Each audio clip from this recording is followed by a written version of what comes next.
Halo semuanya, selamat datang di segmen analisa. Sekarang kita update terkait dengan kasus yang ngebuat masyarakat Indonesia tuh heboh gitu ya. Karena ada kejadian seorang kepala cabang Bank BRI di Jakarta yang diculik begitu aja di lapangan terbuka di siang bolong. Terus banyak masyarakat yang mulai berpikir, apakah Jakarta itu udah nggak seaman seperti dulu lagi nih, kayak di film-film atau bahkan kayak di negara-negara yang kesannya identik dengan kriminalnya. Tetapi kita juga harus apresiasi ya, karena dari penyidik Polda Metro Jaya sudah melakukan penangkapan terhadap 4 orang yang semuanya, ini aku juga bingung nih, karena ada 4 yang tertangkap ya. Yang kategori pertama itu adalah inisial AT, RS, dan RH. Mereka ditangkap di Jalan Johar Baru 3, nomor 42 Jakarta Pusat. Mereka tinggal di satu rumah. Bahkan ada keterangan dari warga sekitar bahwa mereka tuh baru aja tinggal di situ sekitar 2 atau 3 bulan.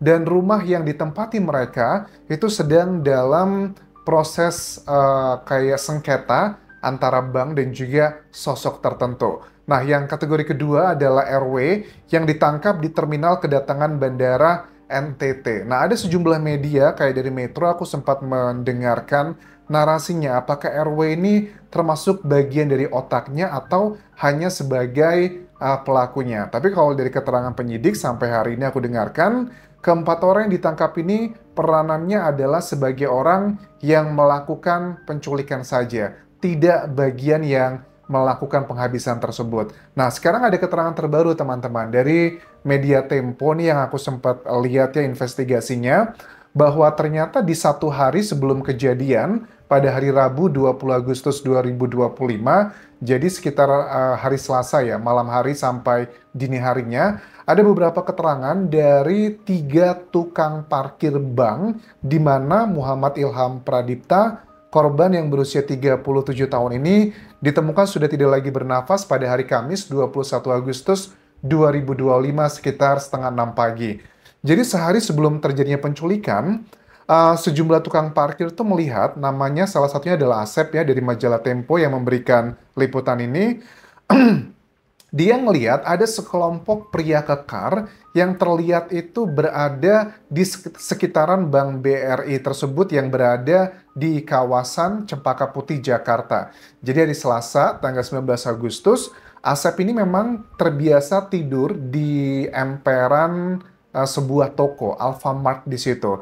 Jadi dia ngelihat bahwa ada beberapa pria kekar di Alfamart tersebut dan juga bahkan sempat makan di salah satu warung Tegal atau warteg yang tepat berada di Bank BRI tersebut. Ada sekitar 5 orang katanya, dan 5 orang tersebut badannya kekar-kekar, makanya dia mikir kayaknya nih identik sama polisi gitu. Tapi kan bukan polisi, dan ternyata mobilnya yang terparkir di area tersebut kan ada 3, dan salah satunya juga yang terlihat pada saat terjadinya aksi penculikan tersebut. Ada 3 mobil MPV di situ, di dekat area Bank BRI, sekitar hari Selasa tersebut, teman-teman. Warnanya ada putih, hitam, dan juga silver. Nah, warna mobil MPV putih ini juga terlihat pada saat Muhammad Ilham Pradipta, korban tersebut, dia baru aja selesai meeting dengan kolega dan juga atasannya, dia nggak makan siang ternyata di situ. Dan pada saat dia mau masuk, ada mobil MPV putih yang sudah terparkir di sebelahnya, langsung ada 3 orang keluar ya, 2 dari belakang, 1 dari depan, memaksa Ilham untuk masuk ke mobilnya. Dan ada salah satu rekannya yang sempat melihat dan kemudian melakukan penelponan, tapi dia nggak bisa menolong karena memang mobilnya sudah jalan begitu aja. Nah, ternyata dari keterangan salah satu pegawai banknya, satpamnya, yang bernama Dedi, bahwa korban Ilham itu sebenarnya di hari itu, hari Rabu pagi, dia sempat datang ke kantor seperti biasa dan beraktivitas normal karena sebagai seorang kepala cabang di tempatnya bekerja. Pada saat siang hari itu, katanya dia sekitar jam 10 atau jam 9-an setelah beberapa jam beraktivitas, dia menuju ke Lotte Mart, Pasar Rebo Ciracas, Jakarta Timur, karena ada meeting. Dan juga Lotte itu payroll-nya menggunakan BRI untuk gajian bulanannya. Mungkin ada beberapa mungkin yang sifatnya pekerjaan yang berhubungan dengan perusahaan company itu sedang diselesaikan dealing-dealingnya saat itu. Bahkan pagi itu katanya sebelum dia pergi untuk meeting, korban sempat nitip pesan ke salah satu karyawan atau pegawai di situ, nitip bilang bahwa tolong dong nanti siang dibelikan makanan karena nanti saya makan siangnya di sini. Nah, jadi kan memang sudah sangat jelas nih orang yang melakukan asli penculikan tersebut sudah mengintai Ilham itu dari malam hari, sehari sebelumnya. Bahkan dikatakan lagi dari beberapa tukang parkir, selain Asep juga mengatakan hal senada. Biasanya para tukang parkir di area tersebut tidurnya itu di depan Alfamart di lesehannya. Tetapi gara-gara malam hari itu, karena ada sosok-sosok yang kekar, dipikirnya itu mereka anggota polisi. Jadi karena mereka ketakutan, takutnya nanti ada hal-hal yang mungkin mereka melanggar kali ya, ada hal-hal yang dibawa nggak benar dugaannya gitu. Atau mungkin karena masalah psikologi aja, mereka nggak tidur di situ teman-teman.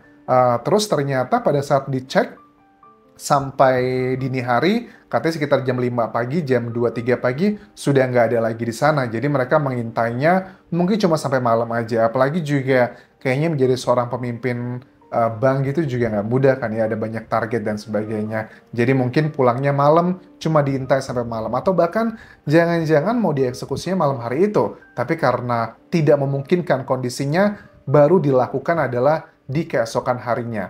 Lantas motifnya apa gitu? Karena sudah ada 4 orang yang ditangkap. Nah kan ini juga jarak antara penculikan kemudian ditemukan itu kan dalam hitungan jam ya. Penculikannya kan sekitar jam berapa itu? Siang hari lah sebelum makan siang. Mungkin jam 11-an siang pada saat itu. Dan ditemukannya sudah di keesokan harinya setengah 6 pagi. Yang kemungkinan besar sebenarnya kita butuh data otopsi yang aku dengerin dari beberapa keterangan di sini.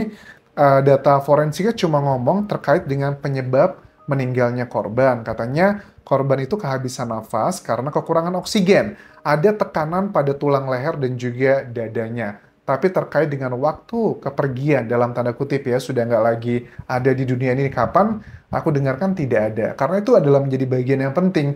Kalau seandainya gitu misalnya, ini juga data yang bisa dilihat dari foto sebenarnya. Karena dilihat dari kaku-kakunya gitu. Apakah tipikal ini kaku sudah 5 jam, sudah 6 jam, sudah 10 jam. Kalau seandainya ya, kalau aku ngobrol dengan beberapa kolegaku dokter forensik, dilihat dari kaku dari foto-foto yang beredar, kemungkinan besar itu sih masih fresh, belum ada kaku-kaku terlihat di situ. Jadi kalau masih fresh, antara 2 sampai 4 jam sebelum ditemukan. Ditemukannya setengah 6 pagi, diambil foto-foto oleh warga dengan kondisi yang masih fresh seperti itu. Berarti kemungkinan dilakukan aksinya itu mungkin sekitar jam 4 atau jam 5 pagi.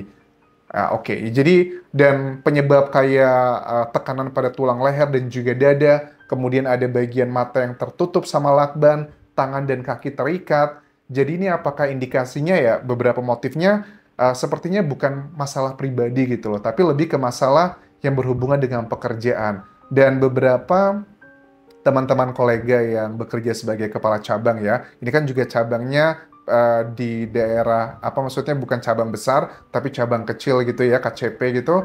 Ini biasanya kalau untuk sampai level KCP gitu, uang yang bisa di bawah pengawasan dia, katanya kan ada masalah kredit yang fiktif gitu kan ya, itu kan nilainya nggak bisa sampai gede-gede banget, nggak bisa sampai puluhan miliar, paling maksimal tuh hanya belasan miliar doang gitu. Nah itu juga angka yang gede. Nah terkait dengan dugaan adanya kayak kredit fiktif, ataupun juga fraud, atau bahkan dugaan ada mantan karyawan yang sakit hati di sini terkait dengan isu tersebut, ini juga sebenarnya cukup masuk akal teman-teman. Karena apa ya? Karena kan kondisi terakhirnya matanya ditutupin gitu loh, dan meng-hire-nya orang-orang gede, dan mohon maaf, aku tidak mau menyebutkan hal-hal yang berbau kayak suku, agama, ras tertentu ya, tapi kan sebagian orang tuh mengidentikan kalau orang berani meng-hire orang-orang besar seperti itu, badannya maksudnya ya, itu kan biasanya orang itu identik dengan yang kayak penagihan-penagihan hutang gitu. Jadi orang-orang keuangan gitu loh. Jadi yang melakukan ini jelas bukanlah orang jauh, tapi sudah terbiasa dengan melakukan tersebut. Mohon maaf nih ya, biasanya kan di dunia kayak perbankan yang pinjam lah, simpan pinjam, kita meng-hire orang untuk menagih utang, itu kan biasanya kan juga bukan hal yang aneh lagi dalam dunia perbankan. Nah, dugaannya apakah pelakunya juga sudah terbiasa melakukan hal seperti itu, jadi dia tahu koneksinya gimana ya cara meng-hire orang-orang tersebut untuk melakukan aksinya. Dan aku juga yakin sih sebenarnya dari para tersangka sekarang yang sudah ditangkap, at least ada AT, RS, dan RAH yang mereka ditangkap di rumah yang sama. Sepertinya mereka nggak tahu kalau itu akan dihabisi. Mereka pikir cuma diambil, kemudian mungkin nanti ya ada kan beberapa kejadian yang misalnya, ayo bayar utang kamu sekarang, kalau nggak nanti saya sakiti nih keluarga kamu. Kan ada yang gejala-gejala seperti itu. Sepertinya mereka nggak tahu ini bakal dihabisi gitu, tapi ternyata sampai seperti itu. Tapi lantas bagaimana dengan RW yang dia kabur dan ditangkapnya di Bandara NTT? Nah, ini juga bingung nih, apakah dia adalah bagian dari otaknya atau yang seperti apa?